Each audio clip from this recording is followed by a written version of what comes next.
Nais mo bang makipagtagpo kay Jesus? Ako po si Father Eric Arada mula sa Diocese ng Lipa at Curaparco ng Parokya ng Santa Clara dito sa Barangay Santa Clara, lungsod ng Santo Tomas. Magandang araw sa ating mga faith friends at sa ating kalakbay sa ating buhay pananampalataya at patuloy ang paglaganap at pagninilay ng salita ng Diyos. Ang Ebanghelyo ay lubhan ng puno ng salaysay ng tagpuan sa balon ni Jacob sa pagitan ni Jesus at ang babaeng Samaritana. Pumunta si Jesus sa balon upang magpahinga at ang babae ay nagpunta sa balon upang kumuha ng tubig.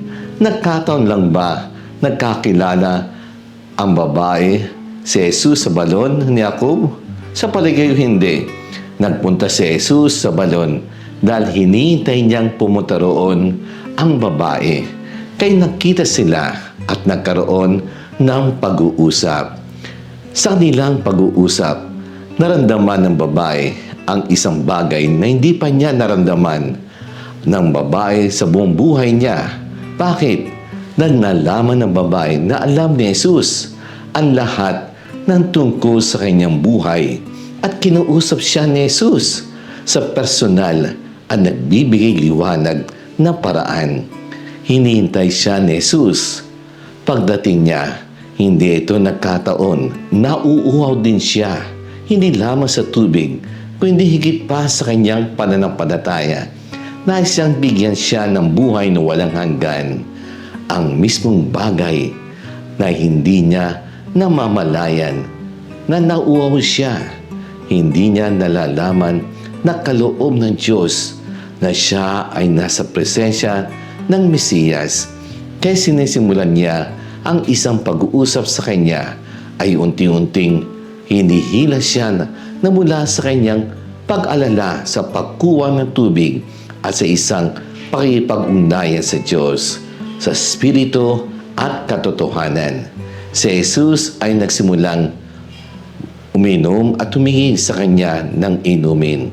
Ito ang isang mas malaking hakbang kaysa sa maaari nating maunawaan. Dahil sa panahon ngayon, ang mga Hudyo Samaritano ay nahati. Ang buong tagpo ay nagpapakita ng mga yugto ng pagbabalik loob na pinagdadaanan natin lahat. Habang lumalapit tayo sa Diyos, nagsisimula tayo sa mga pangunahin, pangangailangan at makasariling hangarin. Habang inaakit tayo ng Diyos patungo sa kanyang sarili, nalalaman natin na walang kabuluhan at makasalanan ng paraan kung saan hinahanap natin ang kaligayahan sa labas ng kanyang kalooban. Ang lumalagong kalaman tungkol sa Diyos ay humantong sa atin sa parehong oras sa higit na nalaman sa sarili. Si Jesus ay naghihintay sa atin ngayon. Ang balon ng ating lapitan sa panalangin at pagsamba ay kanya rin sariling puso. Mula sa pusong ito na tinukso ng pag-ibig ay dumadaloy ang masaganang daloy ng biyaya at awa.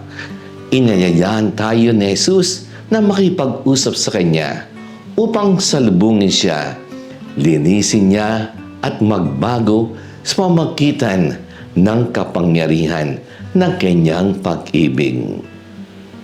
Manalangin tayo. Panginoon Jesus, tulad ng babaeng Samaritana sa balon ni Jacob, pumunta ako sa iyo na nauuhaw, hindi para sa tubig na nag-iwan sa akin ng walang laman muli, kundi para sa tubig ng buhay, nagbibigay kasiyahan sa pinakamalalim na pananabik ng aking kaluluwa. Salamat sa paghihintay mo sa akin.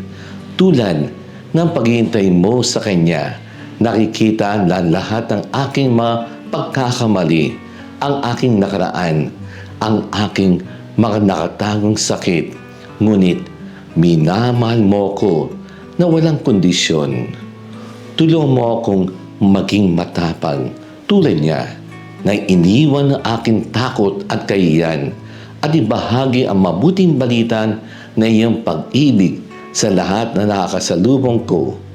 Jesus, tagapagligtas ng salimutan, nagpapasalamat ako sa iyo sa pagpapakitang ito. Amen.